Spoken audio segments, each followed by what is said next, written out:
Was going to do a first impression video for Arisen because I only briefly played the original Dragon's Dogma, so didn't experience it properly and I wanted to see what the fuss is about. So I've been playing Arisen for the last 2 weeks bit by bit. Dragon's Dogma 2 launched in the meantime, so instead of a first impression Arisen video I've decided to compare my first 10 hours in Arisen to the first 10 hours of the sequel. It is Dogma's week after all. Specifically played as fighter in both games to have a much more realistic comparison. Let's compare combat first and then I'm gonna talk about other stuff and how Capcom can go suck a big fat one with Dragon's Dogma 2 and some of the things they have done and not done. I understand that most Capcom executives, shareholders and publishing part of the company have small dicks and titties, so they need to overcompensate by taking it out on the gamers that just want the best product possible without having to take it in the ass first. One thing I've noticed immediately in Arisen is how unique the combat is. Not talking about climbing enemies, as that has been done a couple times before, so it is nothing new, but a good feature nonetheless. What is unique about it is focus on little details, like staggering, poise control and more on the realistic side melee moveset for sword and shield style. I quite like that. Using moves to create and cover distance, break enemies' guard, continuously stagger, grab the bastards so that pawns can have at them. Quite interesting how it plays out. No traditional dodge for fighters or even a lock-on, but camera work is quite good nonetheless. There is emphasis on movement and positioning without dodging, and I really like that as it creates a unique kind of challenge even with the fundamentally terrible stamina system the game has, which I'm gonna mention in a bit in the combat recap for both games. Having a party in an action RPG where small combat details matter is a ballsy move because usually AI does a terrible job in most games. However, AI is decent and with 3 simple commands pawns do their job for the most part. Very simple and efficient system. Far from perfect, but due to chaotic combat I wouldn't expect anything better than this. I would have expected far worse if I had to guess based on someone else telling me that there are 3 party members doing their own thing without customizable AI behavior. Having a well-prepared party is key, with only one pawn being yours and others recruited from other players. Your pawn can level up, but others can't, so they need to be changed all the time due to level deficit. Interesting choice. Basically, don't get attached to 2 pawns at all is what I'm getting from it. Not really sure why they didn't go for an option to create 3 pawns that can level. I would prefer that, I think. Animations for melee combat are really good because of its focus on simple things. Special skills like backstep, slice, blink strike and such truly makes it a lot more technical than it could appear at first. Playing a tank and attracting attention to yourself can be quite challenging due to stamina management and the way stamina regen works. Blocking does consume a lot of stamina, but there are skills in place to offer better ways to block. In Arisen, the left hand and right hand have their own skills, unlike in Dogma 2 where only 4 skills are available. Skills are what makes combat, as they offer enough variety to deal with most situations while also putting the player in advantageous positions if used right.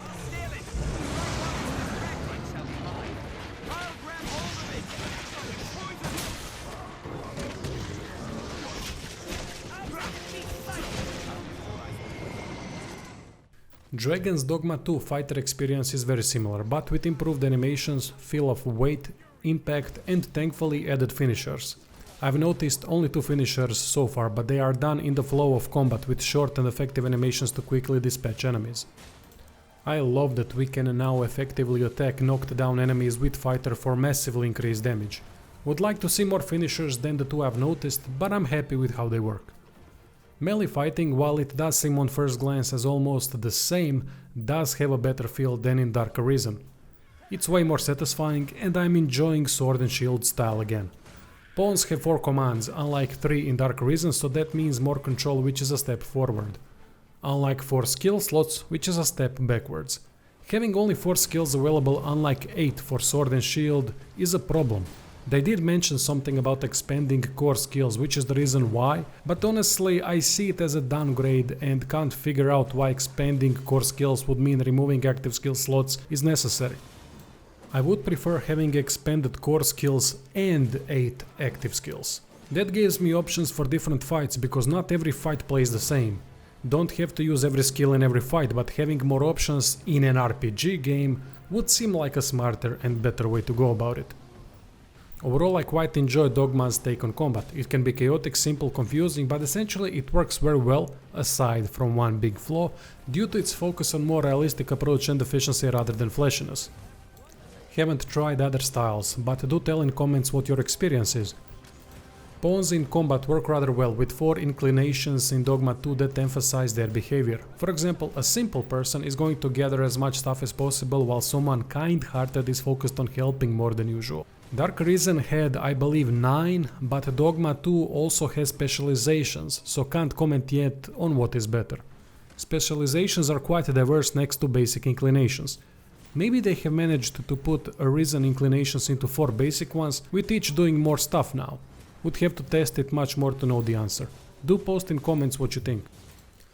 However, there is one fundamental problem with Dogma's combat in both games. That is the stamina system. If you've never played any of the Dogma games, here is a brief explanation and you tell me the logic behind it, cause I think someone who was in charge was trolling or was drunk as a skunk while coming up with it.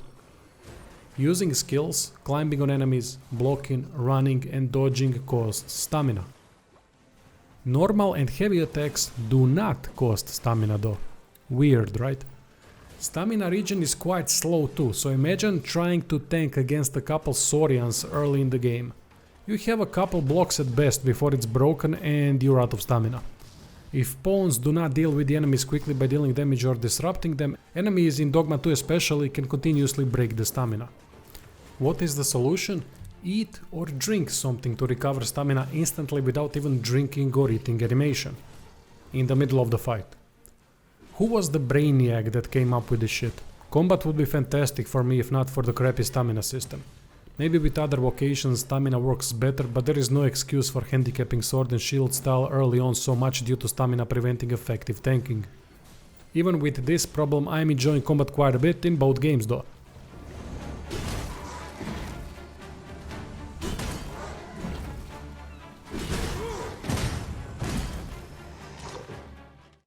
Let's talk about the world. It's the same essentially, same monsters, same setting, pretty much the same everything in the first 10 hours. Don't get me wrong, the world looks fantastic in both games, lush with beautiful horizons and many details. Just walking through it is enjoyable. Exploration is rewarding through items, equipment and money found, even though some chests are so logically placed that is baffling, but not gonna count that against the game. Others are placed well during and at the end of dungeons, which makes more sense. Pawns play a huge factor in exploring as they can point out nearby chests, gather materials, provide information and straight up lead to the next quest location. For story quests it is pointless but could be useful for side quests later on. Didn't get to the part where them leading the way would be useful. I'll pick that up. We might have needed it. We found a hidden path. Enemies are fantastic and I like battling them in both games, but I like it more in Dogma 2.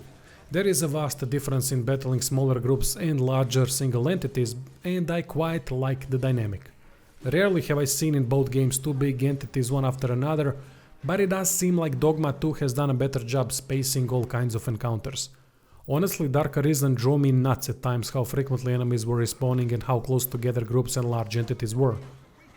Dark Arisen, from my brief experience, had way more chances to run into the second big enemy straight after defeating the first one.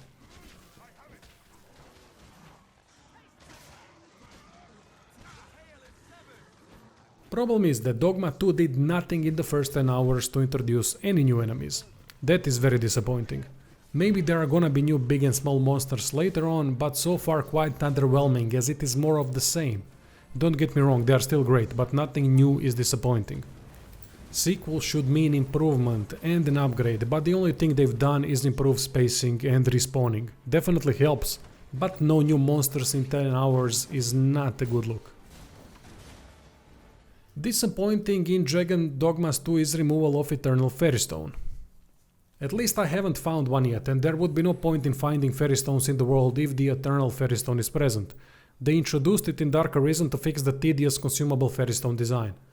Now they brought back the worst system just so they could nickel and dime players and annoy non-paying ones. More on that later. World is big, so fast travel is a necessity. Ferrystones offer a couple big and important locations to teleport to as long as there is Port Crystal. Port Crystals are needed for fast travel and the idea behind it is not bad at all, Basically put down the port crystal wherever you want and with fairy stone teleport to it. Port crystals give players more freedom when it comes to fast travel destinations, but to say it is better than the typical fast travel system in most other games would be praising it too much. Same thing, different approach.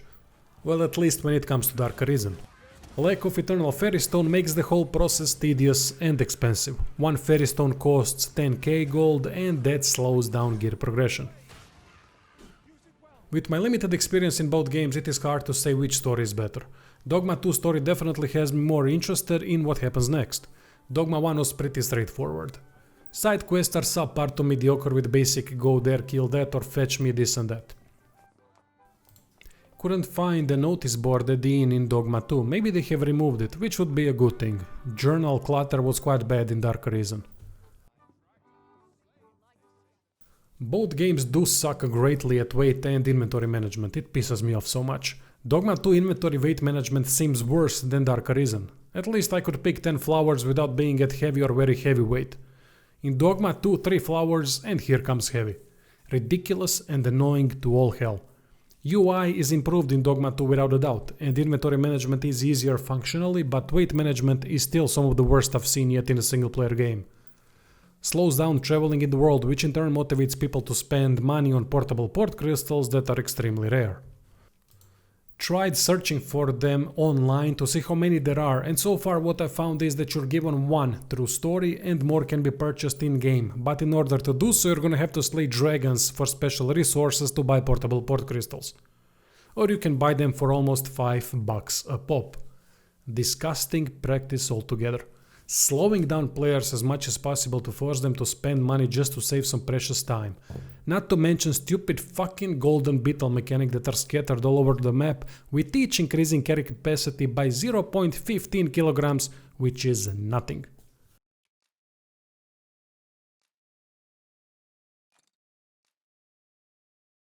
That is far from all. Capcom has been terrible for a long time now, and I was thinking of doing a video a couple weeks ago to call for a boycott of Dragon's Dogma 2 due to the recent and not so recent practices. Now I'm sorry I haven't done it, because Dogma 2 managed to shock me no matter how crappy Capcom is, as I didn't expect them to stoop so low. Here's a list of what they have managed to screw up. Feel free to add stuff in the comments. Aside from selling port crystals, they are also selling rift crystals, a currency that recruits and upgrades pawns. PlayStation 5 version doesn't have performance mode and runs at 30 frames per second. Heard that it runs like shit on PC too. There is only one save slot, so the character you have created is there to stay. No new game option. You have to change your appearance? No problem, €2. Item is obtainable in game too, but costs 500 rift crystals that are slowly farmed and required for pawns. No difficulty settings like Dark Arisen had. Oh, but I will bet my left nut that when Dark Arisen version of Dragon's Dogma 2 comes out it will have that option. They couldn't even bother to include proper item descriptions. This ring increases vitality greatly. Fuck off with greatly and give me detailed description like Dark Arisen had, you cunts. There is probably more, but this I gathered from 10 hours. Full review of Dogma 2 is gonna come out in a couple of weeks. I'll do guides for it to try to get my money back and beat the game before it. Honestly, so far I'm enjoying the game for the most part, but its intentional practices of slowing down and annoying players affects everyone, and this product as such should not be supported. It is a spit in the face to every Dogma fan and every new player like myself that wants to get into this world more. They are blackmailing players with a lot of good stuff and then relying on eventual exhaustion to turn players into payers, just to get to the good stuff. Also, I can tell from 10 hours that this game is good, but not anywhere near what websites have been telling you. 9s and 10s make me laugh. So far for me it is a 7 at best, if I remove monetization practices from the score. With the over monetization it is a 5 and that is generous. My thoughts might change for the full review, but we'll see. Disgusting, Capcom. Fucking disgusting.